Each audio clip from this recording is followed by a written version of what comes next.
जय हिंद दोस्तों। इस वीडियो में हम बात करेंगे थायराइड ग्लैंड के बारे में, थायरोक्सिन हार्मोन के बारे में और THS T3 T4 हार्मोन के बारे में, और इसके बारे में जानेंगे समझेंगे क्या होता है, क्यों जरूरी होता है, कैसे पता चलता है, और न्यू मर्काजोल 5 mg टेबलेट के बारे में भी समझेंगे।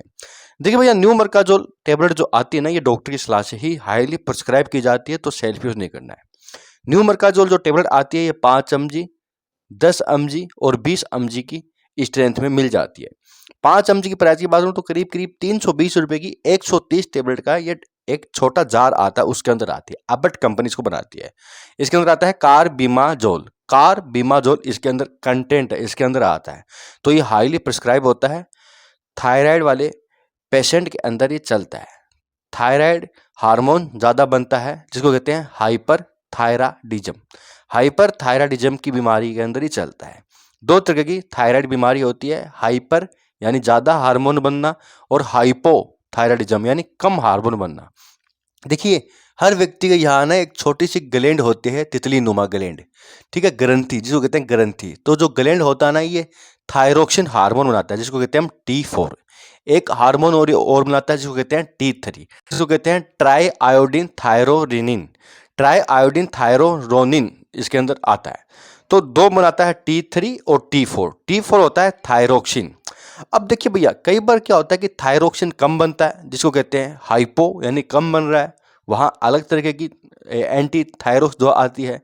लेकिन जब ज़्यादा बनता है, उसको कहते हैं हाइपर यानी ज़्यादा थायरोक्स लेवल ज़्यादा बन रहा है। थायरोक्स जो T4 होता है वो ज़्यादा बन रहा है, और कौन बनाता है? थायराइड ग्लैंड बनाता है। तो ज़्यादा बनता है, उसको कहते हैं हाइपर। तो ये जो दवा होती है कार्बिमाजोल, ये हाइपर थायराइडिज्म में चलती है।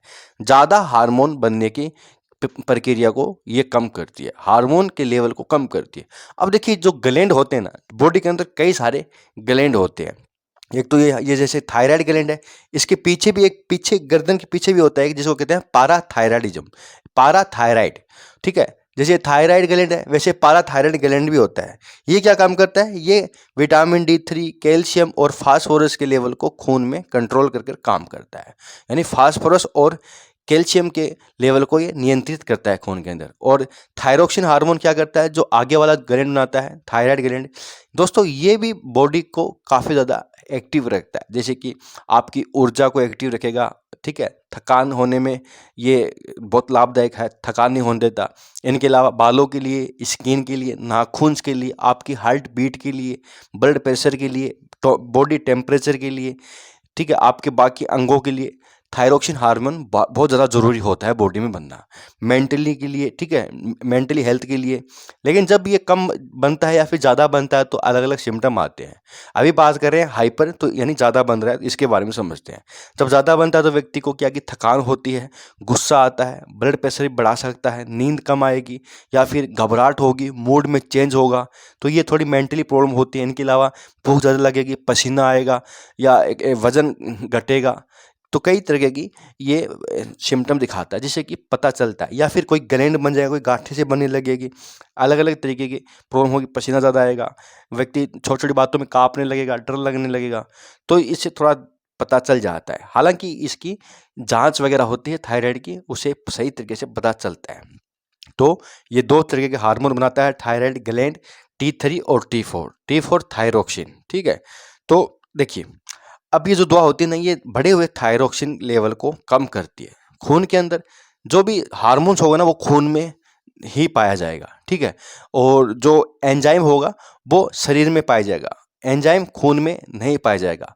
और जो हार्मोन होगा ना, वो खून में पाया जाएगा। मैं इसलिए कह रहा हूँ क्योंकि जो ग्लैंड होते हैं ना, बॉडी के अंदर कई तरह के ग्लैंड होते हैं, वो या तो बनाएंगे एंजाइम या बनाएंगे हार्मोन, ठीक है। या तो बनाएंगे एंजाइम या बनाएंगे हार्मोन, सिर्फ पेनक्रियाज ग्लैंड को छोड़ के। पेनक्रियाज जो ग्लैंड होता है ना, ये एंजाइम भी बनाता है और हार्मोन भी बनाता है। हार्मोन जैसे कि इंसुलिन हार्मोन, एंजाइम जैसे कि LAT, लाइपेज एमाइलेज ट्रिप्सिन। तो जो पेनक्रियाज होता है, ये एक ऐसा ग्लैंड है जो हार्मोन और एंजाइम दोनों बना रहा है। लेकिन बाकी जो ग्लैंड होते हैं, या तो फिर ग्लैंड की एक थैलियाँ होती है, या तो फिर एंजाइम बनाएगी या फिर हार्मोन्स बनाएंगे। और हमेशा ध्यान रखिएगा, हार्मोन हमेशा खून के अंदर ही काम करेंगे, एंजाइम हमेशा बॉडी में ही काम करेंगे। यानी एंजाइम खून में नहीं जा पाएंगे और हार्मोन हमेशा खून में ही होंगे। तो इस तरीके का सारा बॉडी का ट्रीटमेंट सेटलमेंट होता है। ठीक है। समझते हैं भाई इसको दवा को कैसे लिया जाता है। तो भाई देखिए, शुरू में हो सकता है कि इसकी डोज दिन में 1 हो, 2 हो, 3 हो, थोड़ी ज़्यादा चल सकती है। बाद में आगे जांच वगैरह होने पर, थायरोक्सिन हार्मोन कम आने पर डॉक्टर इसकी डोज कम कर सकते हैं। तो इसकी जो डोज होती है वो खाली पेट होती है। खाने के बाद भी डॉक्टर प्रिस्क्राइब कर सकते हैं, लेकिन ज़्यादातर डॉक्टर इसको खाली पेट ही देते हैं। सुबह वाली जो डोज होती है वो खाली पेट होती है, ठीक है। बाद वाली हो सकती है खाने के बाद, लेकिन सुबह वाली खाली पेट, पहली जो दवा होती है वो खाली पेट होती है और अपने डॉक्टर के अकॉर्डिंग लेना है। इस स्टेरॉइड के साइड इफेक्ट की बात करें तो देने के बाद देखा गया है कि नींद आने में दिक्कत हो सकती है, नोजिया होता है, इसको रैशेज आ सकते हैं, स्किन रैशेज, कई तरीके की और भी प्रॉब्लम हो सकती है, साइड इफेक्ट कर सकता है। तो डॉक्टर को चेकअप कराना है। आपको ये काम नहीं कर रही है, आपको कोई इंप्रूवमेंट नहीं है, तो आपको डॉक्टर को जरूर दिखाना चाहिए। तो दोस्तों, सब कुछ था न्यू मर्काजोल 5 चमची टैबलेट के बारे में। बहुत बहुत धन्यवाद।